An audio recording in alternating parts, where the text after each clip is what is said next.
Hey everyone, I'm Night Treasure, and today I will rank every anime that came out this year and that I watched this year. This includes anime from the anime seasons Winter 2023 up to the Fall 2024 season. But before we start, I want to say a few disclaimers. First, this is my very first attempt at making a video with audio commentary, so I'd really appreciate your feedback in the comments. Also, English obviously isn't my first language, so please excuse any mistakes in my pronunciation, grammar or vocabulary. To help you out, I made subtitles for you, so please keep that possibility in mind. Second, this ranking is only my personal opinion and I will try to explain it as good as I can. Feel free to comment your own opinion, but in a friendly way please. Third, I will try to make the reviews as spoiler-free as possible, but naturally there can be some spoilers every now and then. Alright, enough chit chat. Let's jump in.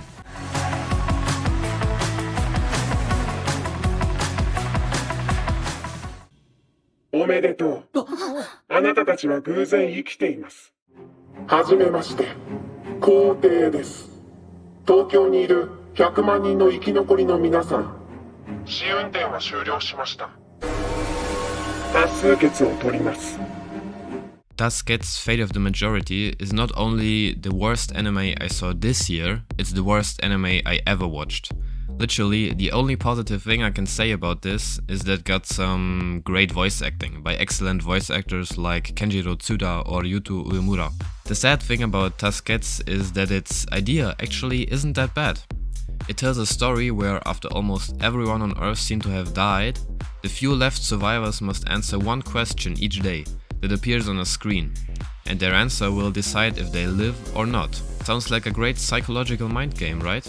But after a few episodes, the show turns into a weird half fighting, half dialogue crap with unnecessary complicated world building, NPC characters, tiring dialogues, bad animation and, worst of all, fight scenes between teenagers and young adults who got the most random and weird superpowers, making the fights completely skippable. All in all, Dusget's is the epitome of wasted potential. そうだな。とりあえず人斬りの先輩様に早めに挨拶しておくか。獅子王さん、楽しんでませんRurouni Kenshin is an influential shonen manga from the 90s, and it got its second adaptation in 2023. 1 year later, the second season of this new adaptation started. I've never watched the older adaptation, so I won't compare these two. To make it short, the first half of the second season is so far on a similar level to the first season, because this anime has a very good consistency. Let's start with what I like about Rurouni Kenshin. You can actually learn something about Japanese history, and the Meiji era, in which the story is set, is very interesting. The political situation is used to create many different life stories for various characters. Apart from that, Rurouni Kenshin has some of the coolest fights when it comes to diverse traditional Japanese weapons and gear. The big problem, however, is that Rurouni Kenshin is written in a very traditional way. Thus, the fight scenes are more talking than fighting, most characters are flat, and the dialogue is filled with anime cliches.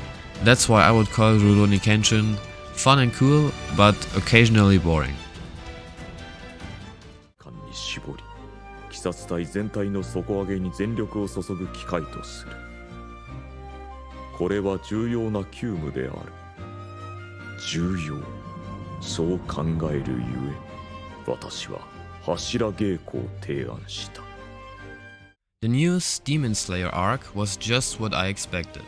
After the events of the Swordsmith Village arc, which I was rather disappointed with in general, I expected the Hashira training arc to be a nice short filler arc, where we get some more scenes with our favorite characters. And that's what it was.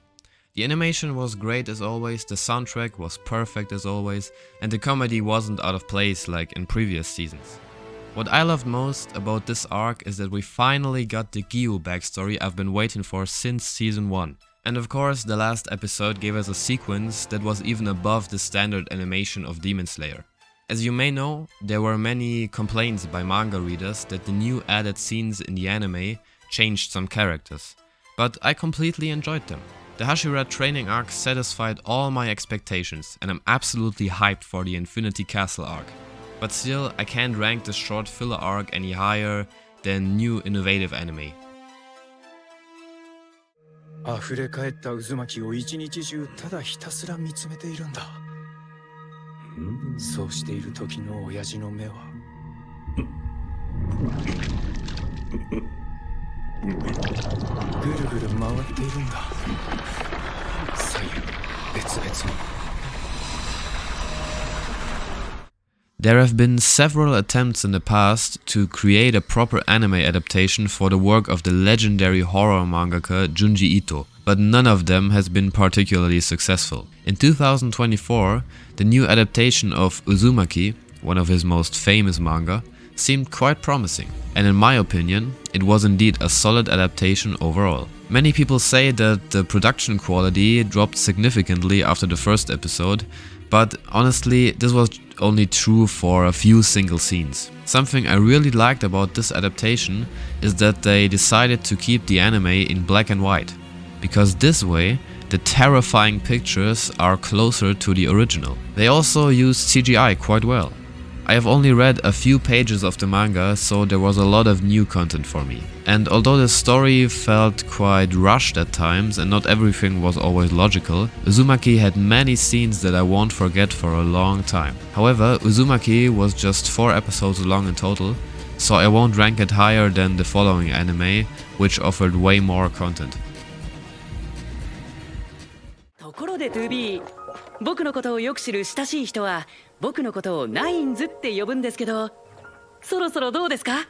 何が？だからナインズって呼んでくれていいんですよ。まだいい。そうですか。 Now we're talking about an anime that I personally find quite hard to judge and rate. Nier Automata version 1.1a adapts the story of the video game Nier Automata, published by Square Enix. It's different than Cyberpunk Edgerunners, for example, because it doesn't tell a new story. And since I didn't play the game, I can't judge how good the adaptation is. All I can say from my perspective is that Nier Automata is blessed with an extremely high production quality thanks to A1 Pictures. It's incredibly animated and voice acted, and the music, which as far as I know mostly is original soundtrack from the game, is above anime OST standards. But the best aspect about Nier Automata is its world building. The story is set in a post-apocalyptic future, where Earth got attacked by alien robots called machine life forms. After these robots took over the planet, humanity fled to the moon and is using androids to reclaim their home. Apart from the android soldiers, which also include the main characters 2B and 9S, and the evil machine life forms, there are some special groups like peaceful machines imitating human life, or a resistance of survivors on Earth. All that leads to well-written and unique moral conflicts among the different characters, and some scenes, especially in the first part, were really just what I would call good writing. This year, the second part of the anime was released, and to be honest, I didn't enjoy it as much as the first part. Especially the first half of this second part was very confusing sometimes, and it was hard to figure out what is going on. In addition, this part was more filled with intense fights. It made sense because it was the climax of the story, but looking back, my favorite scenes in Nier Automata were the peaceful dialogue scenes that deal with moral topics.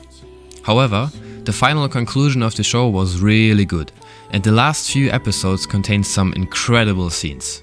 Now, after I said so many positive things about Nier Automata, you have every right to wonder why it's not among my top anime of the year. I'll try to make it short. Reason number 1, it wasn't as strong as the first part. Reason number 2, this anime is really hard to compare with others. Reason number 3, when thinking about my top anime of the year, I tend to rank new anime higher than sequels, except if the sequel is extraordinarily good. Still, for everyone who craves unique and innovative post-apocalyptic sci-fi, just watch or play Nier Automata. 志村、視聴者の皆さんに挨拶しないと。笑顔でな。いいねやチャンネル登録をしてくれた方の中から抽選で最新モデルのパソコンをプレゼントします。嘘。全部やらせのくせに。それでは視聴者の皆さんに挨拶。 Viral Hit, also known as Kenka Dokugaku, is an action comedy anime based on a Korean webtoon. It's about a high schooler who gets bullied, but in a very modern way. The bullies do live streams where they force their victim to do embarrassing things, and that victim happens to be the main character. But after some time, well, after one episode, he realizes that he could become a social media star himself by fighting back. He teams up with the cameraman of his bullies and starts his own career. The show offers exciting fights, some romance, some serious family drama, but mainly just good comedy. You might think that this anime doesn't sound that unique or good so far, but what I really liked about Viral Hit was how modern it is. Some topics treated in this show just came up during the last decade, like the rise and fall of social media creators, the risks of pranks, or the lies and deception surrounding social media. Viral Hit may be weird or boring for some people, but I personally quite enjoyed it. And in my opinion, it brings up some fresh, interesting ideas to the action comedy genre. しかなくてつまらなかったが、あの女の目には最後まで怒りと憎悪があった。そいつがよ、俺の剣が刺さるにつれ。よく聞け。その目に脳に焼き付けろ。真の地獄が今から始まる。皮を裂き、骨を砕き、脊髄ごと引き抜く音をしかと聞け。腹綿を引きずり出し、心臓が止まれど解放はない。死してなおその先で鬼の姿に震えろ。Ninja Kamui is the definition of what I would call a solid action anime. It is set in the future, which is why we get ninjas fighting in mecha bodysuits in this show. Anyways, Ninja Kamui tells two linked stories on a smaller and bigger level. The smaller one is the story of the main character, Joe Logan, who was once a member of a secret ninja clan, but because he fell in love with Mari, another ninja, he had to leave the clan together with her. After the birth of their son, they tried to lead a peaceful life in the countryside, but, well, as anime fans, you know how it works. ここまでとは。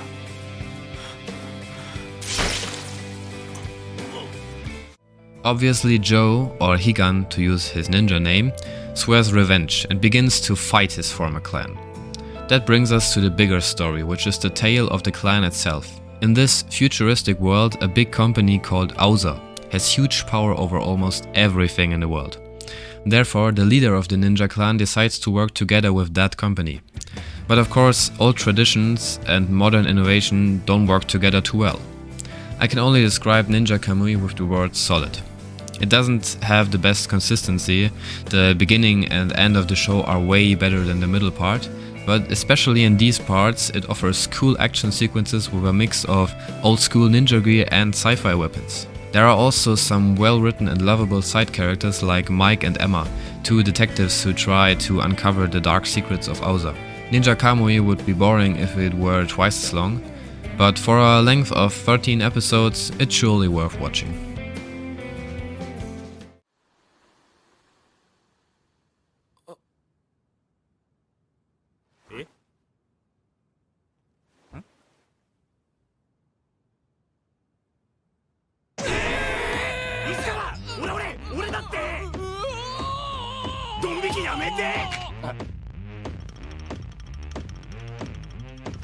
As you probably know, Kaiju number 8 was one of the most anticipated new anime to come out this year.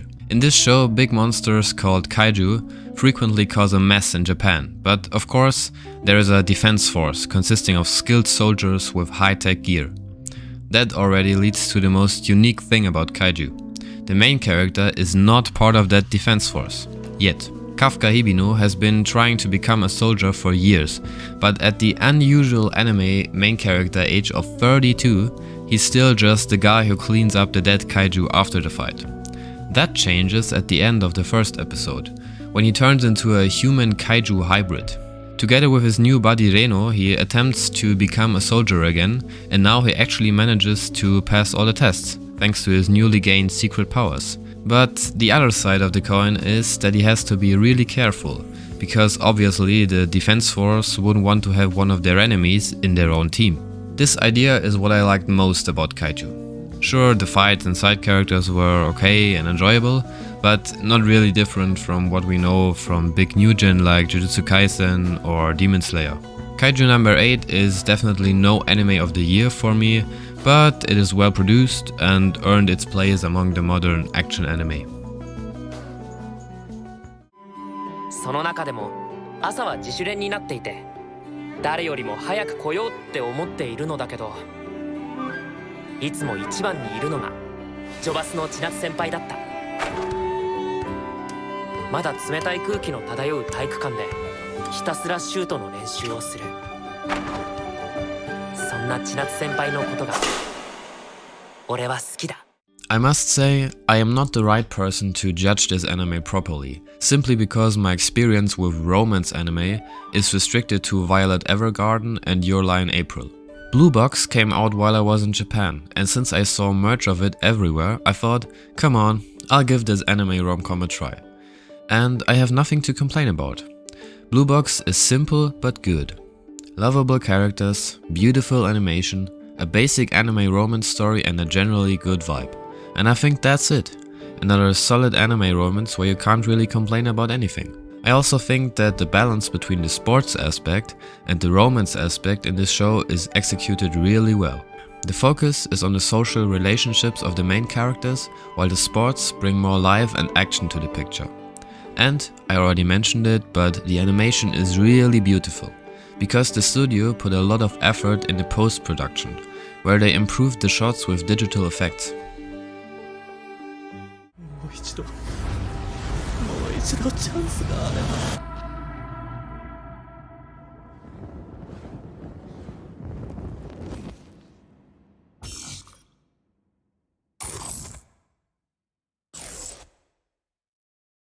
Solo Leveling was probably my personal most anticipated anime of the year, because close friends of mine really like the manhwa. And when it comes to production, I cannot complain at all. A1 Pictures delivered high quality animation, and paired with good voice acting and music by my favorite composer Hiroyuki Sawano, Solo Leveling surely had some of the most incredible fight scenes of the year. For all those who somehow don't know what it's about, it tells the story of a world where dungeons spawn in the real life, and then people with certain abilities clear these portals like in a video game. The main character, Sung Jin-woo, risks his life in these dungeons even though he is extremely weak, because he needs money to help his sick mother. After a brutal incident in a dungeon where he almost dies, he gains mysterious new powers that basically turn his life into a video game even more, because he can do quests to gain more power or new items. Although Solo Leveling is so well produced, I have two reasons why it's not among my top anime of the year. Firstly, Solo Leveling so far hasn't managed to get as good as in the first few episodes. That life-changing incident in the dungeon at the beginning was so suspenseful and emotional that all the later action scenes where Sung Jin-woo fights monsters or people can't match up at all. Secondly, I really wish there would be a bit more world building in Solo Leveling. The political structure behind the companies who manage the handling of the gates seems really interesting, but the show focuses on the fights and Sung Jin-woo almost entirely. But I'm also aware that this is only my point of view, and most anime watchers will probably disagree with this. Nevertheless, Solo Leveling almost met my expectations, and I recommend it to anyone who is looking for some good action. 絶望の底のそのまた底、死の淵の淵に立たされてこそ。おい。 Now we're talking about an anime that didn't get the attention it deserved, at least in the West. The Elusive Samurai, or Nigejozo no Wakagimi, is inspired by true events of the Japanese history, but tells these events in a very unique way. The center of the tale is Tokiyuki, a prince of the Hojo clan. Due to treachery, his clan gets attacked and wiped out, but young Tokiyuki is known to be an expert at running away. Therefore, he gets away and by chance falls into the hands of an odd Shinto priest called Yodeshige. After this priest finds out that Tokiyuki is the only heir left to the fallen Hojo clan, he decides to help the young prince become a general who is able to lead the remaining allies of the clan into battle. Well, that's the plot. It could be told in a dark and traditional way like an epic samurai tale, but this anime takes a different approach. The Elusive Samurai is a comedy. I must say, I really didn't like this idea in the beginning because I love epic samurai tales and I thought that the comedy would take all the seriousness out of this story. But the Elusive Samurai managed to use the exact right amount of comedy to make the show funny but also serious when it has to be. The style of animation is a bit unusual at first, but after a few episodes you get used to it and just find it hilarious. And the comedy is just so good sometimes, especially the third wall breaking scenes by Yorishige, who is amazingly voiced by Yuichi Nakamura, whom you might know as Gojo from JJK. The combination of a high enjoyability, solid writing and a good production make the Elusive Samurai one of the best anime of the year in my opinion. But if you are looking for a good mature samurai vibe anime, I wouldn't recommend it. 星が動いて太陽が昇る限りね。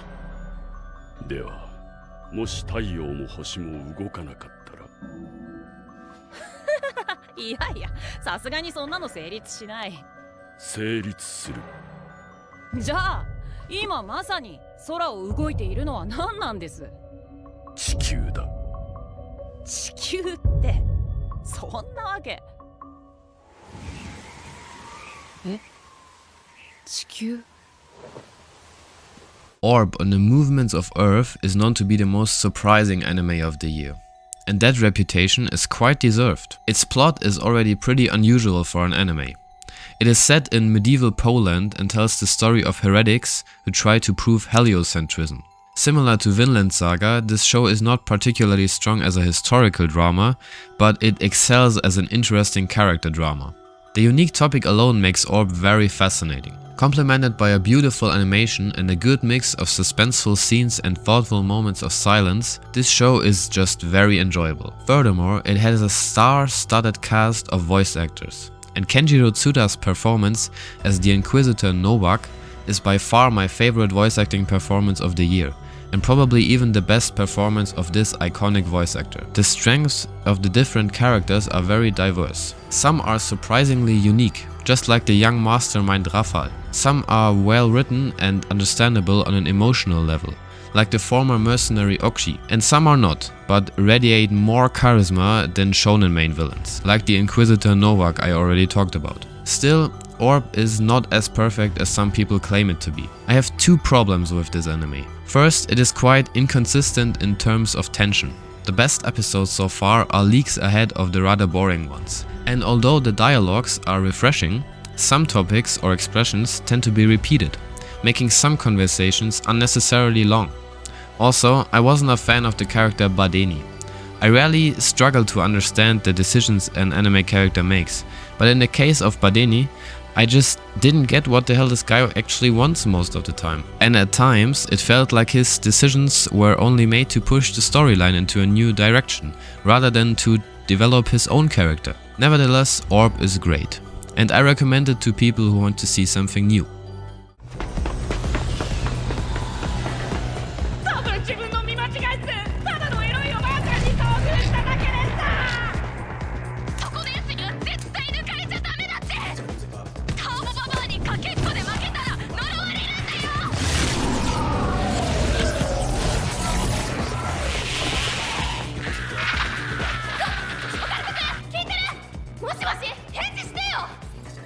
I'm sure all of you have heard about Dandadan during the past few months. And like with all the popular new anime, there are many discussions if Dandadan is overhyped or not. And to be honest, I don't think so. That's because Dandadan finds a very unique balance between absurd comedy and regular shonen narratives. Watching Dandadan always feels like you're watching Chainsaw Man, Mob Psycho and Naruto at once. But still, it doesn't feel like a copy of anything and has its very own nature. The two main characters are a quite funny duo, and Chion Wakayama, who voices Ayase, delivers one of the most unique female voice acting performances in all of anime. And while there aren't really any antagonists in the show, it has some pretty interesting monsters. Sure, they're all weird as hell, but honestly I prefer that over seeing the same stuff over and over again, because at least there's something we've never seen before. But after all, Dandadan is not perfect. Episode 7 showed that underneath all the comedy, Dandadan can be quite deep and tragic, and after this episode I wish that there would be some more of that in the show. I'm also not a huge fan of the animation style. I'm not saying that it's bad, I just think that in some fight scenes they could have used a more traditional approach to the animation. Speaking of the fights, there's a huge inconsistency when it comes to how good they are. Some were really great, but especially the shorter fights were not really exciting and consisted of more screaming and running than actual fighting. Nevertheless, I'm quite happy with how Dandadan turned out, and I'm excited to see more of it in the future. なんだよそれ。そんなのまるで正義のヒーローじゃねえか。 Windbreaker was certainly the anime of the year that surprised me the most. My expectations really weren't high when I got into this. All I knew was that it was about some teenager school gangs who punch each other in the face. So I expected Tokyo Revengers with worse story and characters. But Windbreaker actually was really good. In the beginning of the show I was already hooked by the main character Sakura. No, wait, wrong one. Yeah, that's it. Sakura is a tsundere, but actually a well-written one. He has an odd appearance and lacks social skills. Thus, he has always been an outcast. Eventually, he accepts that and uses all this isolation for his own confidence, which helped him become a strong fighter. In the first episode, Sakura moves to a new district which is known to have many street gang fights, especially because of the students of the Hurin High School. But after his first fight, he realizes that these students aren't wild street thugs. No, they're heroes, because they protect the people from robbery and crime. Furthermore, Sakura, who planned to fight his way to the top of Hurin High School all alone, quickly experiences a previously unknown kindness from the other students. The wholesome moments created by that story are what I love most about Windbreaker. And of course, thanks to the studio Cloverworks, we got some amazing fistfight scenes which I would already consider better than the ones in Tokyo Revengers. The other big strength of the show are the side characters.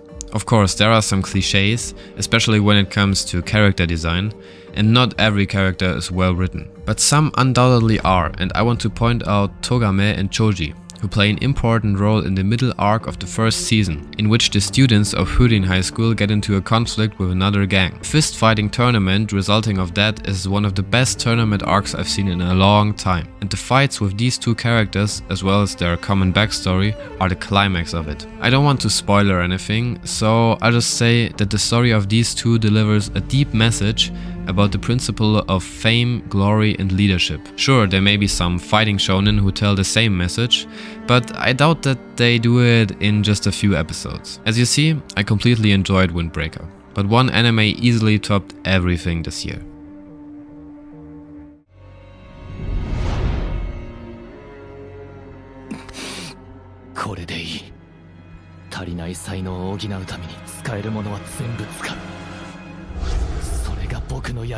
The first season of Oshinoko was already a huge success and became very popular in 2023. I also enjoyed it a lot, but I still felt like it was a bit overrated by some people. However, that changed after the second season came out last summer. Now, I would say that Oshinoko is clearly one of the best modern anime out there. The main reasons why I love this season so much is the kind of topics it prioritizes. You see, the first season was at its peak when it told stories about the dark side of the Japanese entertainment industry, like in the first episode, or in the arc revolving around Akane's struggle with cyberbullying. Then there was the whole Ruby wants to become an idol thing, which was entertaining at times but rather boring compared to everything about Aqua. And now the second season focuses on Aqua again, and by being about a play adaptation of a manga, it brings both the theater industry and the manga industry in the picture. This way, we get interesting new characters like the shy mangaka Abiko or the playwright Goa,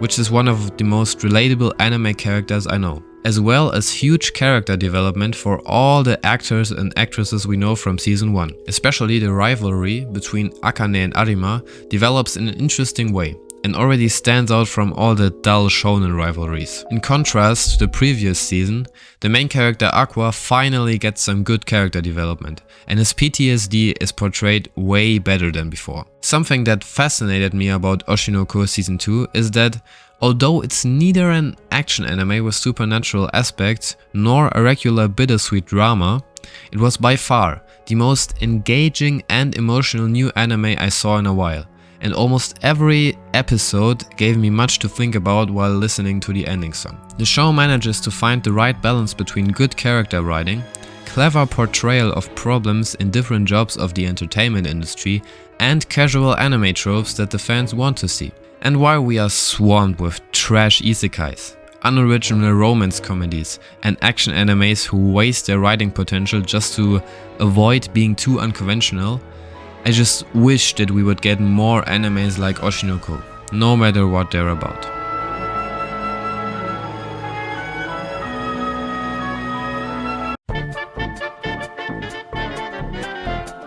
The focus is on the social relationships of the focus is on the the focus is on the social relationships of the due to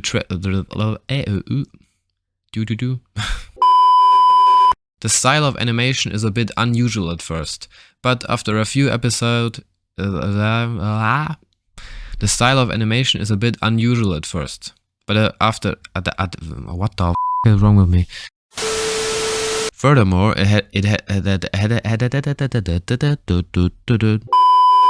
for all those who somehow don't know what's